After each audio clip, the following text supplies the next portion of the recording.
16 nuns are sentenced to execution by guillotine during the French Revolution. As they are carted into the square, the normally raucous crowds has fallen unusually quiet.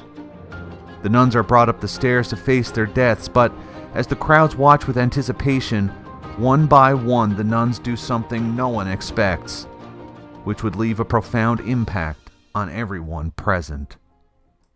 Paris, July 17, 1794. For months the crowds had gathered here to watch executions. They came shouting, mocking, laughing, sometimes cheering as the blade fell. But on this evening something was different. Only a few years earlier, these women had lived quietly in the Carmelite convent in the town of Compiègne, France. Their lives were hidden from the world: prayer, silence, work, and community. They had freely renounced everything in order to belong completely to God. But outside their cloister, France was changing. The French Revolution had begun in 1789, promising liberty and a new political order. Yet before long, the revolution turned violently against the church.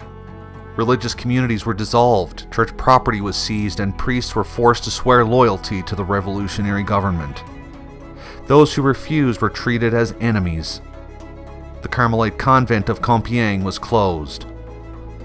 The sisters were ordered to abandon their religious life and return to the world. They obeyed the law outwardly, but their vocation didn't disappear. Quietly, secretly, they continued their life together. They met for prayer, they supported one another, and they renewed their vows as Carmelites, even though the revolution had forbidden it. It was not rebellion, it was fidelity. But during the Reign of Terror, fidelity itself became a crime. In 1794, the sisters were arrested. They were taken to Paris and brought before the Revolutionary Tribunal. The accusations sounded political: fanaticism, conspiracy, hostility to the Republic, but everyone understood the real charge.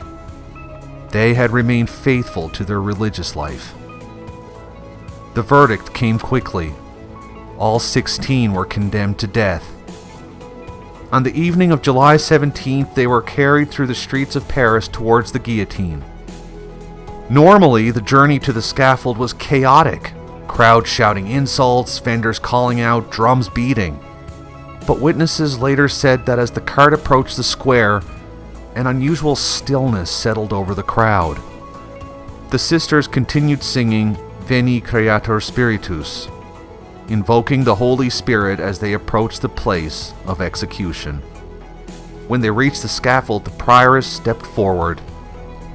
One by one, the sisters approached her and knelt down. Permission, ma mère, de mourir. Permission, mother, to die. The prioress gave her blessing. Then the sister rose and climbed the steps to the guillotine. At that moment, the sisters began another hymn, the Salve Regina. Their voices rose calmly above the silent crowd. One voice fell silent, then another, until at last only a single voice remained, the voice of the prioress herself. She finished the Salve Regina alone. Moments later, the blade fell one final time. 10 days later, the Reign of Terror had ended. The execution stopped. The Revolutionary Tribunal was dissolved. Historians point to many causes: the exhaustion of the violence, political divisions within the revolution, the fall of its most radical leaders. But those who witnessed the Carmelites never forgot what they saw that evening in Paris.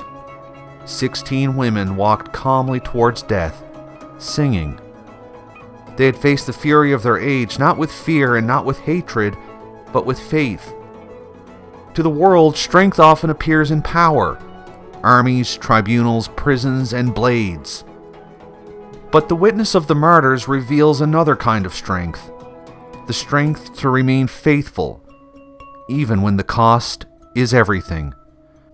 As Christ himself said, "Blessed are you when men revile you and persecute you and utter all kinds of evil against you falsely on my account.